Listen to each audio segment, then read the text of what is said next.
Hi friends, இன்றைக்கி நம்ம HCFலேருந்து ஒரு ப்ரீவியஸ் இயர் கொஷின் பார்க்கலாம். ஃபஸ்ட்டு பாருங்கள், 396, 504, 636 ஆகியவற்றின் மீப்போவா, அதாவது HCF காண்கன்னு கேட்டிருக்காங்க. ஃபஸ்ட்டு நம்பர்ஸ் எழுதிப்போம். 396504 அண்ட் 36636.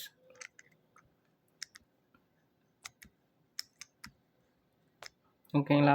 இப்போ HCFன்றது மூணுத்துலேயும் வகுப்படுற நம்பரை, அதாவது டிவைட் ஆகிற நம்பரை தான் யூஸ் பண்ணணும். மூணுத்துலேயும் வகுப்படணும். சரிங்களா? LCMன்றது ஏதாவது 1 or 2 இருந்தால் கூட போதும். ஆனால் HCF பொறுத்த வரைக்கும் கட்டாயமாக மூணுத்துலேயும் நம்ம அதை டிவைட் பண்ணுற மாதிரி இருக்கும். ஃபஸ்ட்டு பாருங்கள், 2 எடுத்துக்கலாம். ஏன்னா 2 ஈஸியாக எடுக்க முடியுமா?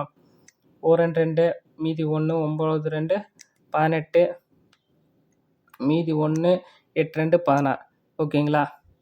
அடுத்து 2 2 4 I 2 10 2 2 4 3 2 6 1 2 8 2 16. மறுபடியும் 2 இருக்கலாம். 9 2 18 மீதி 1 9 2 18 1 2 2 2 4 மீதி 1 6 2 12.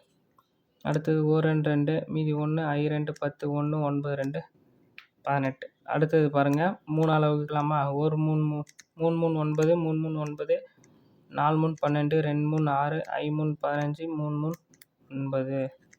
கடைசியாக மீதி என்ன இருக்குது? 43 3 4 2 5 3 இருக்குது. 53 இருக்குது. இப்போது 3ஆம் வாய்ப்பாட்டில் இதை வகுக்க முடியும், இதை வகுக்க முடியும், ஆனால் இதை வகுக்க முடியாது. அப்போது இது மீதி இது மூணுமே சேமாக எந்த வாய்ப்பாட்டாலையும் வகுக்க முடியும். அப்போ என்ன பண்ணணும்? இங்கே இருக்கிறது எது எது வகுத்தமோ அதை மட்டும் பெருக்கிக்கணும். அப்போது 2 × 2 4 4 × 3 12. அப்போ HCF 12. ஓகேங்களா? அவ்வளோதாங்க ஆன்சர். Okay, thank you. உங்களுக்கு எதனா டவுட்னா கமெண்ட் பண்ணுங்கள், நான் உங்களுக்கு கண்டிப்பாக ரிப்ளை பண்ணுறேன்.